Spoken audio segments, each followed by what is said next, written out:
আল্লাহ বলে এই দুনিয়ায় আমি রব্বুল আলামিন আমার বান্দাদের মধ্যে কর্ম আমি আল্লাহ নিজে বন্টন করে থাকি।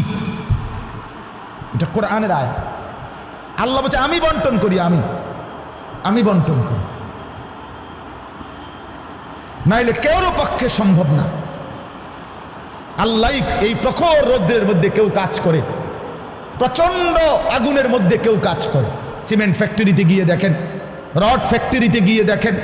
আমি একবার চুন ফ্যাক্টরিতে গেছি, চুন বানায় যে, ওইখানে দেখছি ছাতক সিলেট, এই যে মানুষের পানের লগে চুন খায় যে, এটি আল্লাহু আকবার, আমার কাছে মনে হচ্ছিল এটা জাহান্নামের টুকরা। আগুন কাকে বলে? এত তীব্র প্রখর আগুন। ওইখানে মনে করেন ওই বিল্ডিংটা আমার এখান থেকে মানে গরমের হাট লাগতেছে, আমি পারতেছি না আগাইতে, অথচ ওইখানে দাঁড়াইয়া দেখছি কর্মচারীরা